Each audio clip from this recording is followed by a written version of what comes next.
I never expected that a simple Saturday hike, the one constant in my meticulously ordered life, would be the thing to unravel it all. And I certainly never expected that getting hopelessly lost in a storm with a married man would be the only way I could ever truly find myself. My life was a fortress built of routine. I was a graphic designer, a job that allowed me to command pixels and palettes from the quiet solitude of my apartment.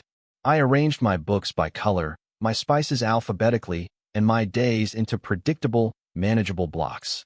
Monday through Friday, I worked. Saturday, I hiked. Sunday, I prepared for the week ahead.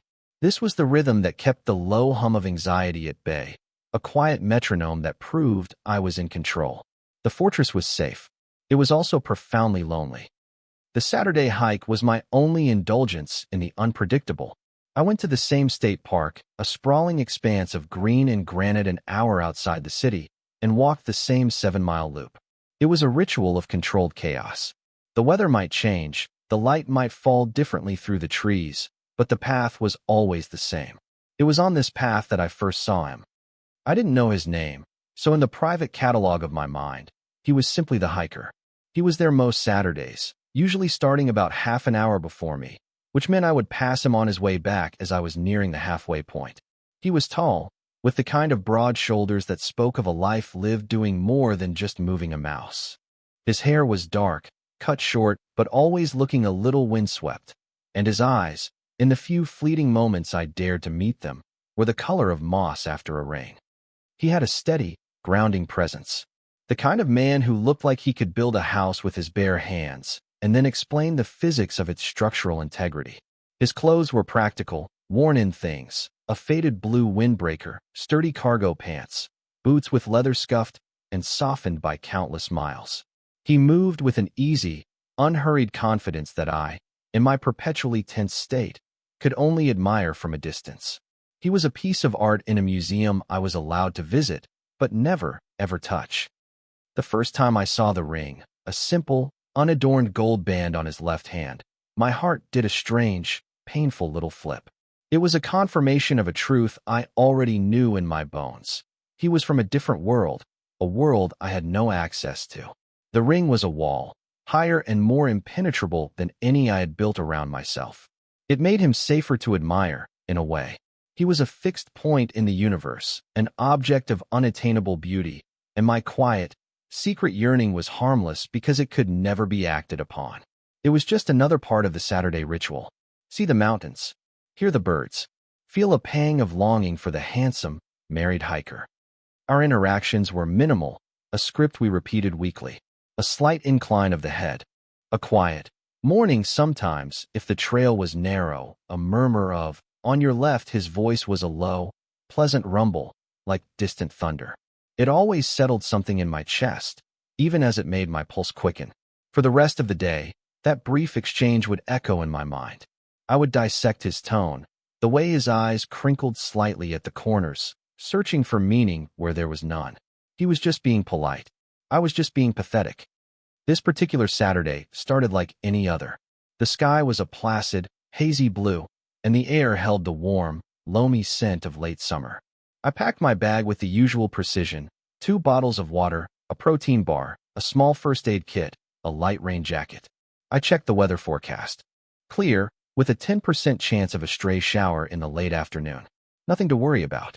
I felt the familiar sense of peace settle over me as I pulled into the nearly empty parking lot at the trailhead. My fortress was secure. The routine was intact. I saw him heading up the trail as I was lacing my boots. The same faded blue jacket, the same steady stride. I gave my usual 30-minute buffer, a carefully calculated distance that ensured our interaction would be brief and at the predictable midpoint. I started my hike, letting the rhythm of my feet on the dirt path lull me into a state of meditative calm.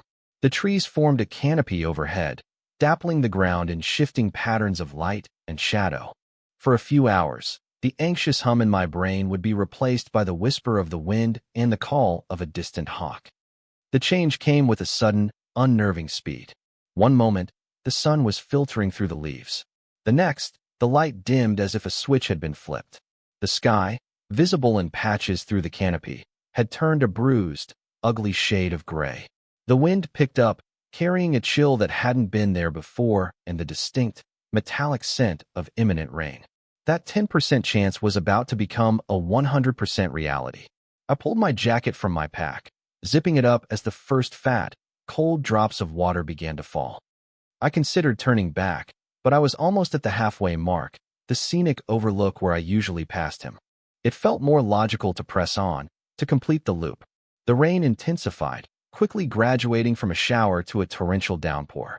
It came down in sheets, blurring the edges of the world, turning the familiar path into a slick, muddy stream. The sound was deafening, a relentless drumming on the hood of my jacket and the forest floor. It was through that wall of water that I saw him. He wasn't walking toward me. He was standing near the junction where a smaller, less traveled trail split off from the main loop, looking back the way he'd come, a frown creasing his brow. He hadn't seen me yet. "Hey," I called out, my voice sounding thin against the roar of the storm. He startled, turning quickly. Recognition dawned in his moss-green eyes, followed by a flicker of something else. "Concern, maybe. You shouldn't be out in this," he shouted back, taking a step toward me. "Neither should you," I retorted, a weak attempt at humor. "I thought I'd just push through to the overlook and head back." He shook his head, water streaming from his dark hair. "The trail's going to be a washout past this point. Too steep. It's dangerous. We should take the cutoff. It's longer, but it's a gentler grade. It'll be safer." I hesitated. This was a deviation from the plan, a disruption to the routine. But he was right. The main trail ahead was a series of steep switchbacks that would be treacherous in this mud. My internal compass of anxiety spun wildly. Going off-script was terrifying, but falling down the side of a ravine was, objectively, worse. "Okay," I agreed, my voice tight. "Lead the way." He gave me a brief, reassuring nod and turned onto the smaller path. I fell into step behind him, my world suddenly shrinking to the space between us. His broad back, clad in that soaked blue jacket, became my only landmark in the gray, swirling chaos. The path was barely a path at all, overgrown and slick with wet leaves.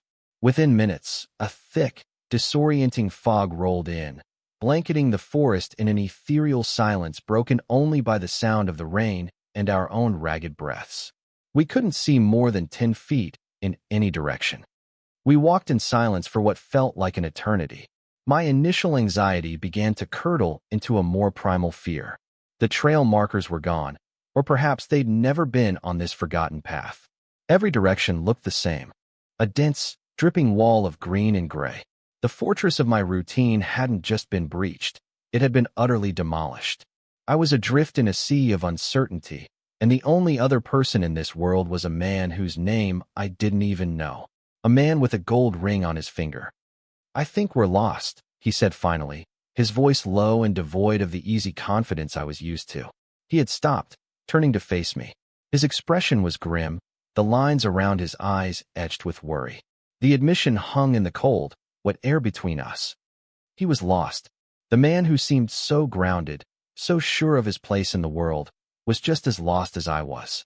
It was a terrifying thought, and, in a strange, inexplicable way, it was also a comforting one. We were no longer two strangers passing on a trail. We were just two men, cold and wet and lost in the woods. The walls were gone. There was only the storm, the fog, and the unnerving, palpable proximity of him. My carefully constructed world had fallen apart, and I was terrified of what might be built in its place. The cold had seeped into my bones, a deep, persistent chill that made my teeth chatter. My thin rain jacket was no match for the relentless downpour. Every movement was an effort, my jeans soaked and heavy, clinging to my legs like a second skin. Beside me, he seemed to be faring better, though I could see the tension in his jaw, the way he scanned our featureless surroundings with a grim focus. The art piece had come to life, and he was just as vulnerable as I was. "We need to find shelter," he said, his voice cutting through the drumming of the rain. "Hypothermia is a real risk." He looked at me, his mossy eyes dark with concern. "You're shivering." I was. My whole body was trembling, a combination of cold and adrenaline and a fear so profound it felt like a physical weight in my stomach. I just nodded, unable to form words. The illusion of control I so carefully maintained in my daily life was a distant memory. Here, I was completely at the mercy of the elements, of him. "This way," he said, his tone leaving no room for argument. He moved with a renewed purpose, pushing through a thicket of ferns. I followed without question, my gaze fixed on his back. He was my anchor in this swirling gray void. We stumbled on for another 20 minutes, the landscape unchanging, until he suddenly stopped. "Look," he pointed. Through a break in the fog, a dark shape resolved itself. A small, dilapidated structure, barely more than a shack, with a low-pitched roof and a crumbling stone chimney. An old ranger cabin, maybe, long since abandoned. It was the most beautiful thing I had ever seen. The door groaned in protest as he pushed it open, revealing a single, small room. It was dark and smelled of damp earth, rotting wood, and the faint, dusty scent of time. There was a small stone fireplace, a rickety-looking table, and a built-in wooden bunk against the far wall. It was primitive, but it was out of the rain. He stepped inside, and I followed, pulling the heavy door shut behind us. The roar of the storm was instantly muted, replaced by a profound, echoing quiet. We stood there for a moment, dripping onto the dusty floorboards, the tiny space suddenly charged with an awareness so thick I could feel it on my skin. The world had shrunk to this single room, to the few feet of space that separated us. "We need a fire," he said, breaking the silence. His voice was low, almost a whisper in the enclosed space. "And we need to get out of these wet clothes." My heart hammered against my ribs. The statement was practical, a matter of survival. But the implication sent a jolt of pure panic through me.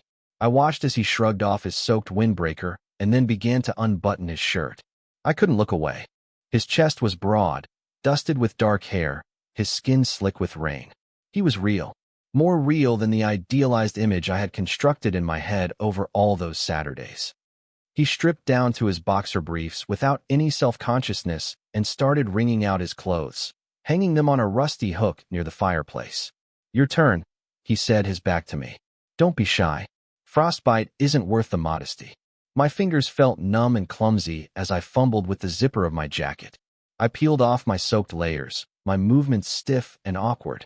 The air in the cabin was cold, raising goosebumps all over my skin, but it was a different kind of cold than the bone-deep chill from the rain. This was the cold of vulnerability, of being exposed in a way I never had before. I was left in my own boxer briefs, thin and pale next to his solid, powerful frame. I quickly wrung out my clothes and hung them up, trying desperately to avoid looking at him, at the simple gold band that was still a glaring beacon on his hand. "There's some dry wood in this old box," he said, seemingly oblivious to my internal crisis. He knelt by the fireplace, his back a landscape of muscle and shadow in the dim light. I watched the efficient, capable movements of his hands as he arranged the kindling. He found a book of matches on the dusty mantelpiece, and with a few tries, a tiny flame flickered to life. The fire caught, crackling and spitting, casting a warm, dancing light across the small room. It pushed back the darkness and the damp, creating a small bubble of civilization in the heart of the wilderness. We both moved toward it, drawn to its heat like moths. We sat on the hearth, our shoulders almost touching, the silence stretching between us again. My shivering was starting to subside, replaced by a different kind of tremor, one that originated deep inside me. I was intensely aware of everything about him.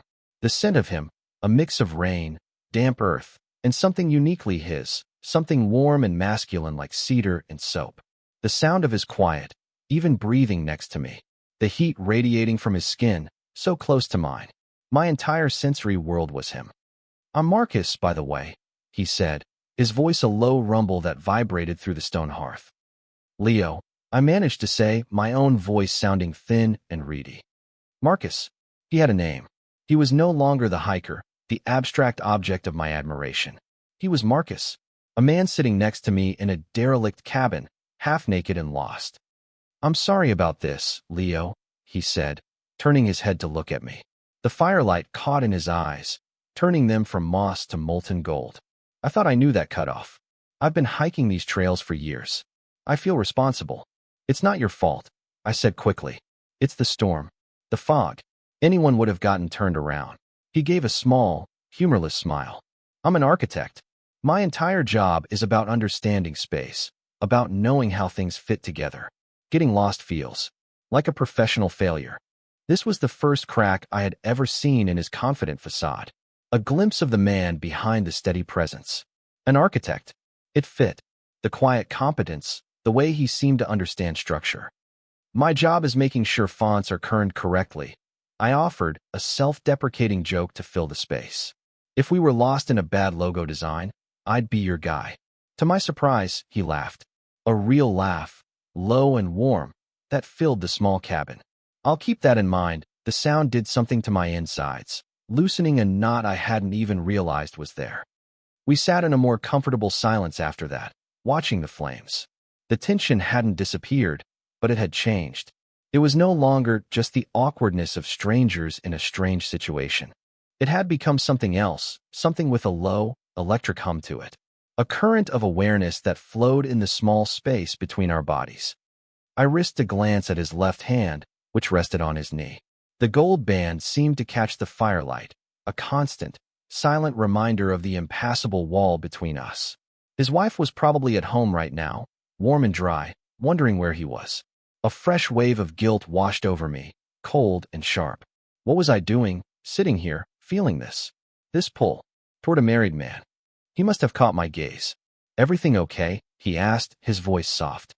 Yeah, I lied, looking back at the fire. Just cold. It wasn't a complete lie, but the shiver that ran through me just then had nothing to do with the temperature. It was the tremor of a feeling so long suppressed it was fighting to break free, a feeling that had no right to exist in this room, with this man.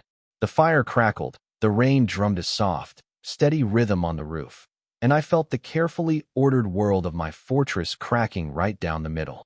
And the most terrifying part was, I wasn't sure I wanted to repair the damage. As the afternoon bled into a dark, stormy evening, the small cabin became our entire universe. The world outside ceased to exist beyond the rain-streaked window pane and the mournful howl of the wind. The fire was the heart of our temporary home, a warm, breathing thing that held the encroaching darkness at bay. Our clothes, still damp, hung like ghosts in the corner.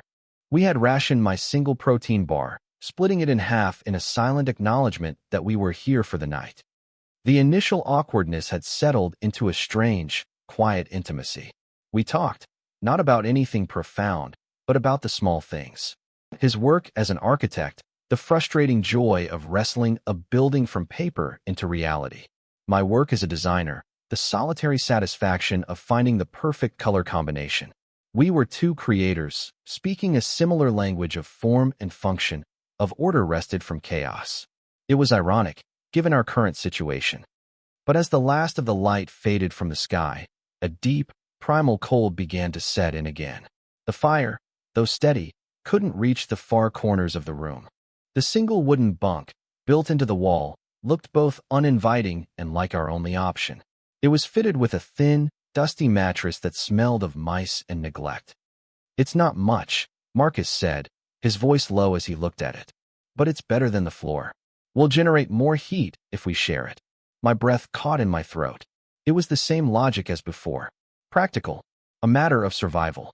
But the thought of lying next to him, of sharing that small, enclosed space, sent a fresh wave of panic and a terrifying, thrilling jolt of desire through my system. Are you sure? I asked, my voice barely a whisper. I'm sure we'll be warmer, he replied, his tone neutral, clinical. He wasn't acknowledging the other thing. The charge in the air. The undeniable current that had been building between us all afternoon. Maybe he didn't feel it. Maybe it was just me, my lonely, yearning mind projecting fantasies onto a man who was simply trying to survive a bad situation. He lay down on the bunk first, on the side against the wall, leaving a space for me. A space that felt both a mile wide and impossibly small. He lay on his side, facing the wall, his broad back to me. An invitation and a dismissal all at once. My body felt stiff, robotic, as I moved to the bunk and slid in beside him. The mattress was lumpy and sagged in the middle, causing me to roll slightly toward him. I immediately tensed, trying to maintain a sliver of distance, a buffer of cold air between our bodies. The space was so small that our bare arms brushed against each other. His skin was warm, radiating a heat that felt like a brand against my own chilled flesh. An electric shock. I flinched away as if I'd been burned. He didn't move. He didn't say anything. He just continued to breathe, a slow, deep rhythm in the near darkness. The only light came from the dying embers of the fire, casting long, flickering shadows on the walls. The cabin was filled with the sound of the rain on the roof and the sound of his breathing, and the frantic, terrified drumming of my own heart, which I was sure he must be able to hear. I lay there for a long time, rigid and shivering, trying to will my body into stillness. But the cold was relentless. It was a physical pain, a deep ache in my joints. My teeth began to chatter again, a quiet, uncontrollable rhythm against the backdrop of the storm. "You're freezing," Marcus murmured, his voice a low vibration in the darkness. He rolled over to face me. In the faint, orange glow from the fire, I could just make out the shape of his face, the dark slash of his brows, the serious line of his mouth. His eyes were shadowed, unreadable. "I'm fine," I lied, the words trembling as I spoke them. He let out a soft sigh, a sound of gentle exasperation. "Stop being stubborn, Leo," and then he moved, closing the small gap between us. He wrapped an arm around my shoulders, pulling my back against his chest. My entire world short-circuited. The contact was overwhelming. His body was a furnace against my cold skin. His arm was a heavy, solid weight around me, holding me securely. I could feel the steady, powerful beat of his heart against my shoulder blades, a rhythm that seemed to calm the frantic pace of my own. His chin rested near the top of my head, and I could feel the warmth of his breath in my hair. He smelled of wood smoke and rain and that clean, cedar scent that was just him. This was impossible. This was a line being crossed, a rule being broken. This was the handsome, unattainable, married man from my Saturday hikes holding me in his arms in the middle of a storm. My mind screamed at me to pull away, to put the wall back up. But my body, starved for warmth, for contact, for this exact feeling, betrayed me. I leaned into him, a small, involuntary movement. I let my head rest back against his shoulder. I let myself feel the solid, grounding presence of him surrounding me. "Better?" he whispered, his voice a deep rumble against my ear. "Yes," I breathed, and it was the truest word I had spoken all day. We lay like that in silence for a long time. The shivering subsided, replaced by a slow, spreading warmth that had nothing to do with body heat. It was a warmth that bloomed in my chest, a dangerous, fragile flower of hope. I focused on the feeling of his heartbeat, letting it become my metronome. Thump thump, thump thump, a rhythm that was not about control, but about connection. Just as I was starting to drift off, lulled by the warmth and the storm, I felt him shift slightly behind me. His hand, which had been resting on my shoulder, moved. His fingers slowly, tentatively, traced the line of my arm, from my shoulder down to my elbow. The touch was feather-light, questioning. It wasn't a practical touch for warmth. It was something else entirely. My breath hitched. I didn't move. I didn't breathe. I waited. His fingers intertwined with mine. His hand was large, warm, his grip gentle but firm. He held my hand, our fingers laced together, his thumb stroking softly over my knuckles.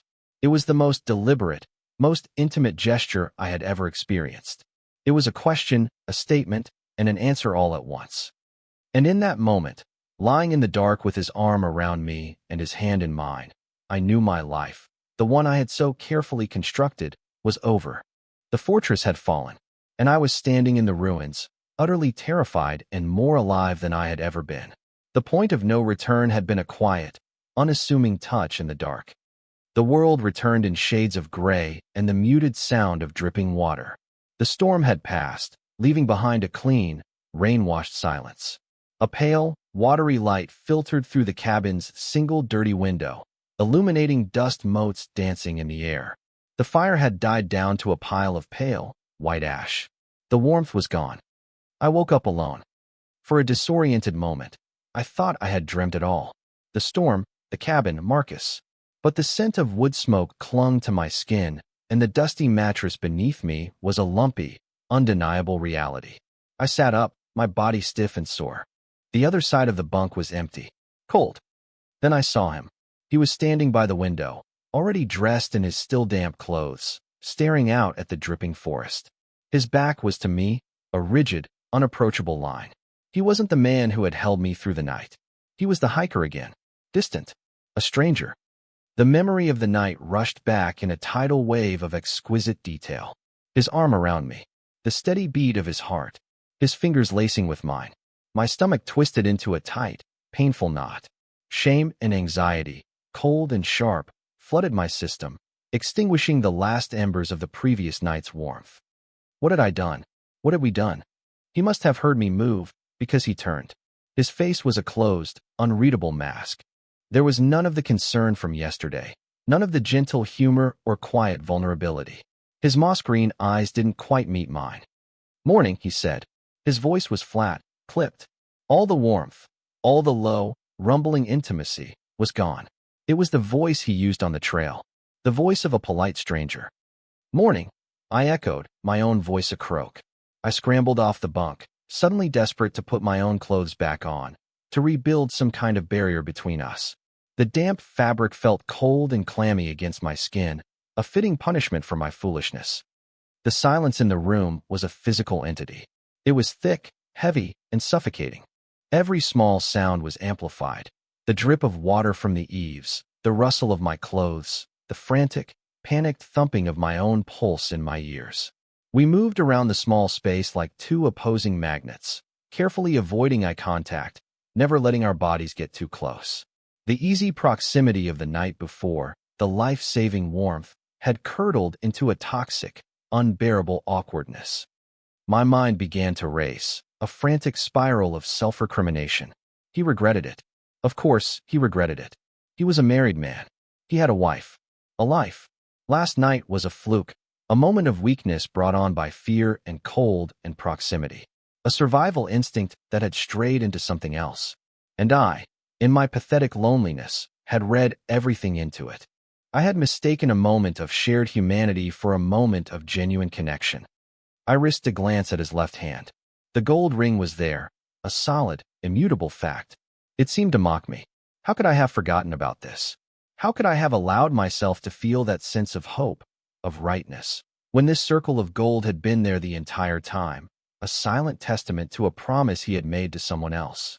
He had already gathered his things and was standing by the door.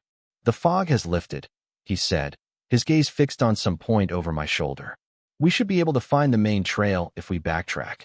We should go." His tone was brisk, efficient. He wanted to be out of there. He wanted to be away from me. The message was crystal clear.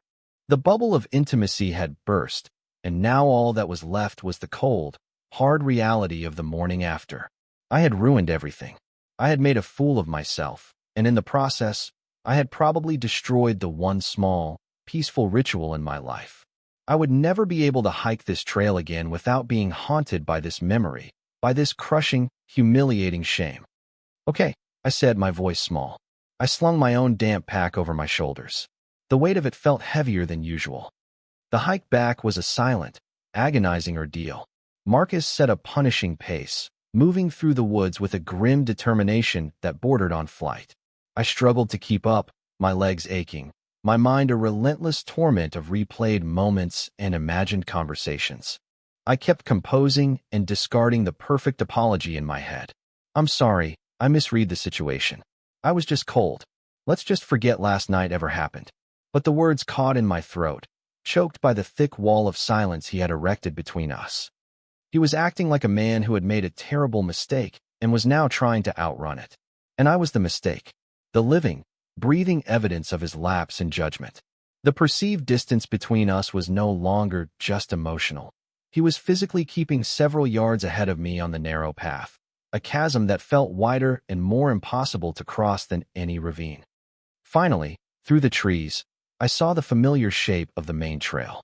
The relief I should have felt was completely absent, replaced by a fresh wave of dread.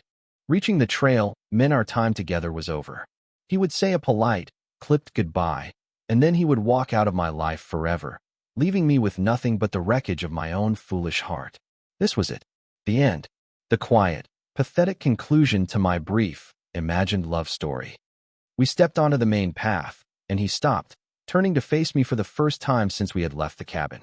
His expression was still guarded, but there was something else there now, in the depths of his eyes. A flicker of conflict. A storm I couldn't decipher. I braced myself for the inevitable. The "let's forget this happened" speech. The polite dismissal. "Leo," he started, his voice low and strained. "We need to talk." The words hung in the clean, post-storm air, heavy with unspoken meaning. My stomach plummeted. This was it. The rejection I had been dreading. The confirmation of every anxious thought that had been screaming in my head for the past 2 hours. I steeled myself, pulling the remnants of my emotional fortress around me, preparing for the blow. "Okay," I managed to say, my voice betraying a tremor I couldn't control. I looked at the ground, at the pattern of wet leaves on the dirt, unable to meet his gaze. I just wanted it to be over. He was silent for a long moment, and I could feel his eyes on me. The silence stretched, tightening my nerves until they felt ready to snap. I finally forced myself to look up, and what I saw in his face wasn't the cold dismissal I expected. It was a raw, aching vulnerability. The confident mask was gone, replaced by an expression of profound uncertainty.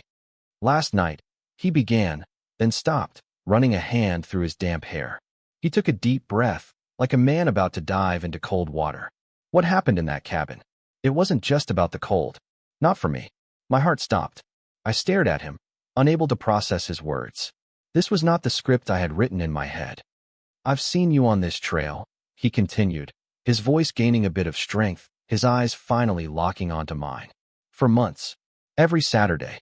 I started coming at this specific time because I knew I would see you." The world tilted on its axis. My carefully constructed narrative of unrequited, secret admiration crumbled into dust. He had seen me, too. He had been watching me. The weekly ritual, the calculated distance, it hadn't just been mine. It had been ours. "I didn't know how to talk to you," he confessed, a faint flush rising on his neck. What to say?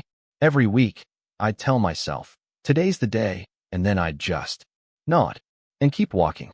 I'm an architect.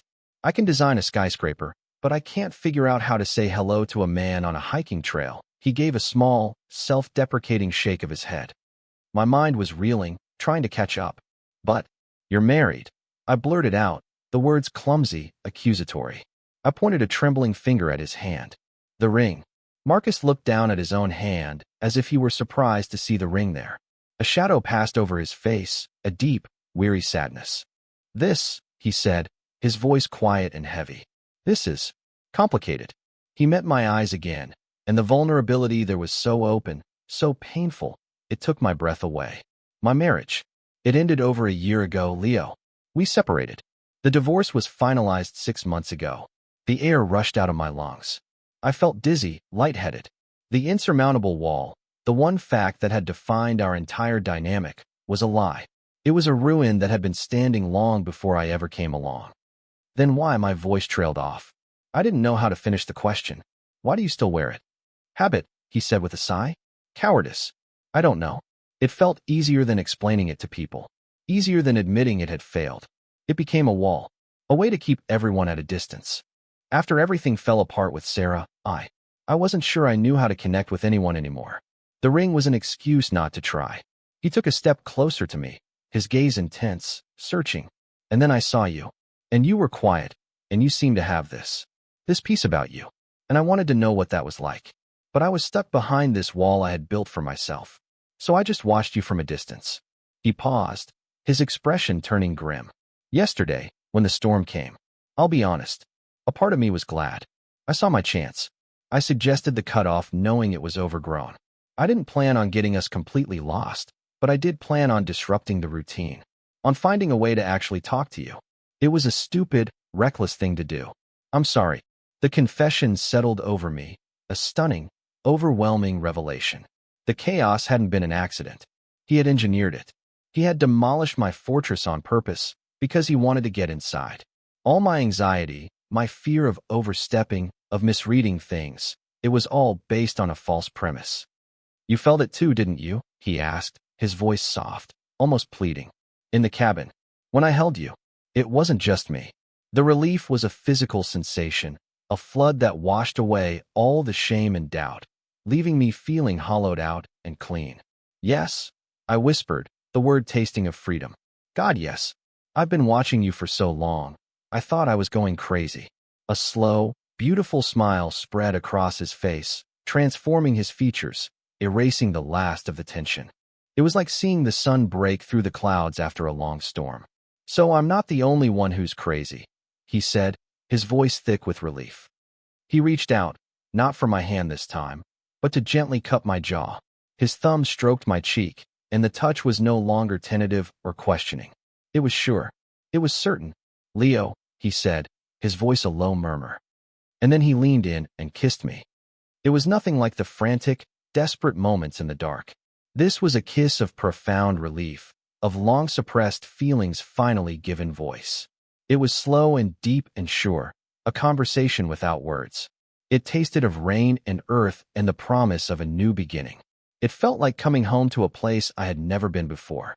When he pulled away, he rested his forehead against mine, our breaths mingling in the cool morning air.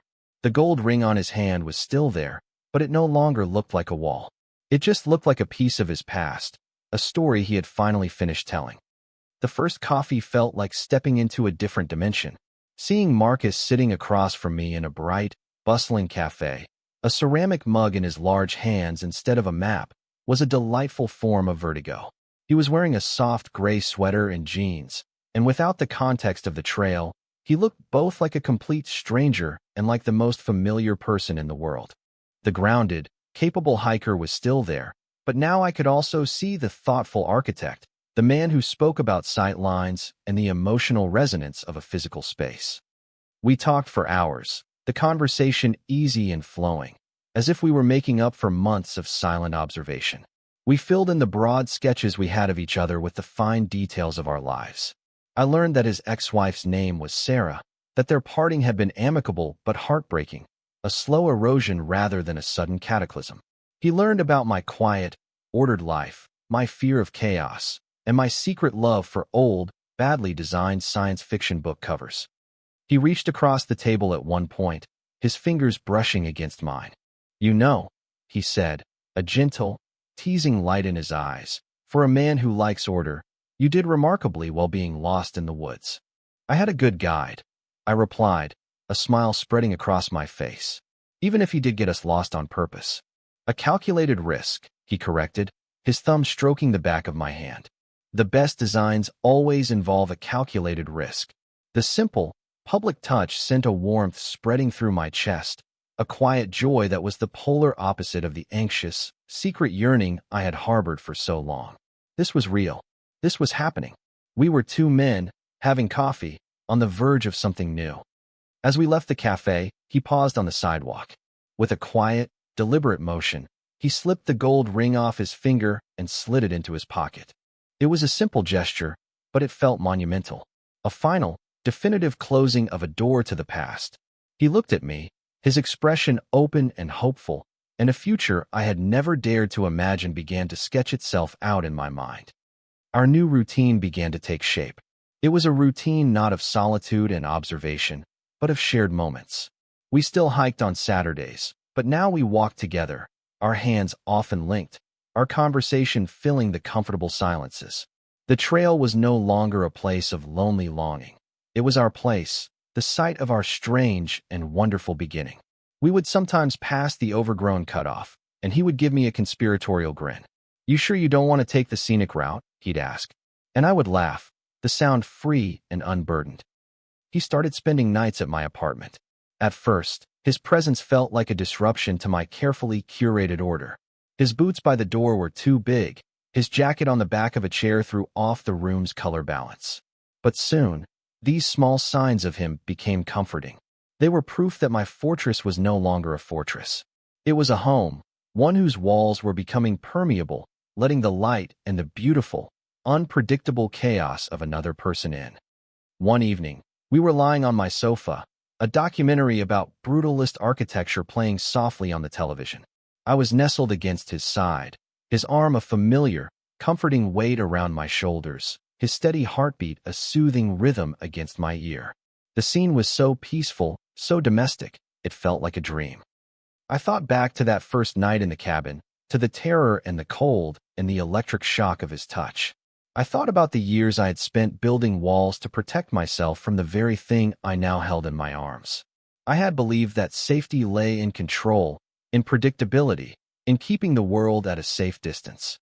I had been a curator in the museum of my own life, carefully arranging the exhibits, but never truly experiencing them. Marcus had shattered the glass. He had walked into the exhibit, not with a plan, but with a reckless, hopeful impulse. He had led us into the wilderness, into a place with no paths and no signs, and forced us to find our own way.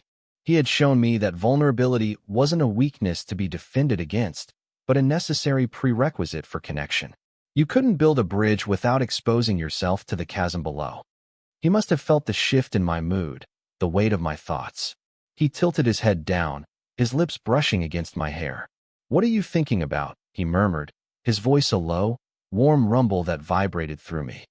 I smiled, a real, genuine smile that reached my eyes. I thought about the man I was before the storm, a man who observed life from a safe distance, too afraid to participate. And I thought about the man I was now, a man who was learning that the most beautiful things in life were often the most chaotic, the most unplanned. "I was just thinking," I said, turning my head to kiss him, a kiss that was no longer about relief or discovery, but about the deep, quiet joy of belonging. "I'm so glad we got lost."